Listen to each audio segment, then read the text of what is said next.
Hello YouTube, Sam here from youtube.com/onlivegamer for the new Boston. And in this tutorial, we're going to be taking a look at string collections. Now, if you remember from the previous tutorials, we looked at stacks, queues, and array lists, and all of those are collections. Now, in this tutorial, we're going to be taking a look at string collections. Now, string collections are very much like array lists, but instead of being able to store any data type you want in it, such as using an integer, and then the next item in the list is a string, then the next item is a double, then maybe the next item is an object of a class. With string collections, you can only use type string, but you can add as many as you want, and it won't run out like an array.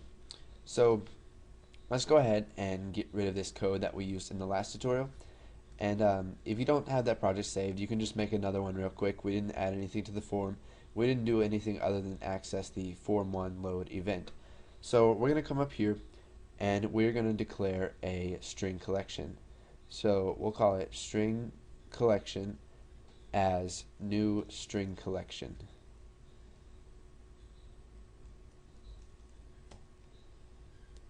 And let's see here.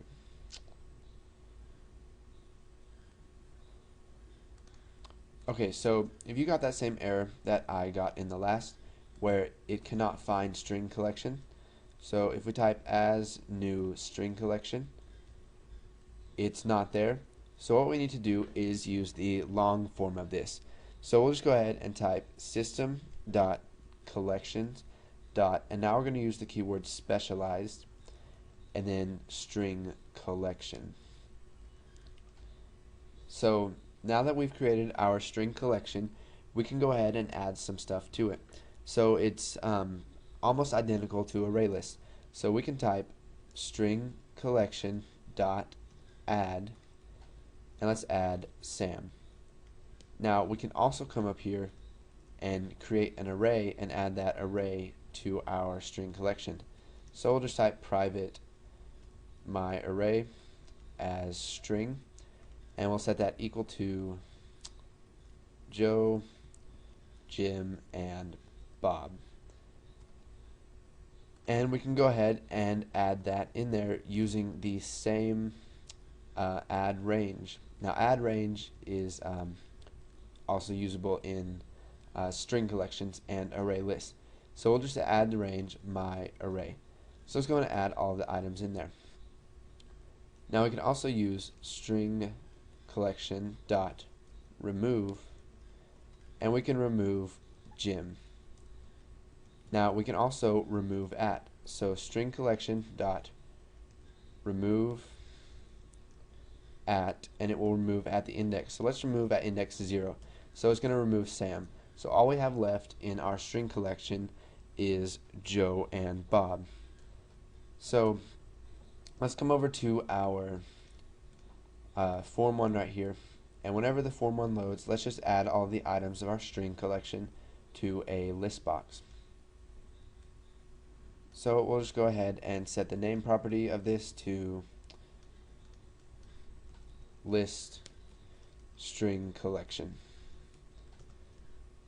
So we'll come back here, and after we've initialized everything for our string collection, we'll type for each item as string in string collection. Then we'll just go ahead and type list string collection dot items dot add, and we'll add item. Okay, so now when we run this, we should get Joe and Bob added to our list right here. So we can also check to see if our string collection has a certain value in it. So we can just store this in a boolean. So we'll just go ahead and type dim, and then we'll just call it is there as boolean, and we'll set that equal to string collection dot, and now we can type contains. It says determines whether specified string is in the string collection. So we'll just see if it contains Jim. And this contains function right here returns either true or false, which is why we declared is there as a boolean. And now I'll just type message box is there dot to string.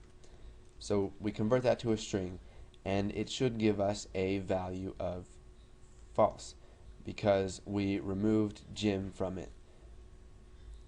Now let's go ahead and close out of this here.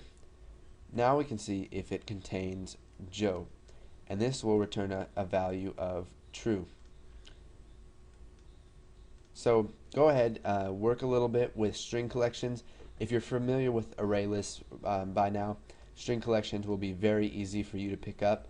And then once you got those down, go ahead and stay tuned for the next tutorial, and thanks for watching, guys.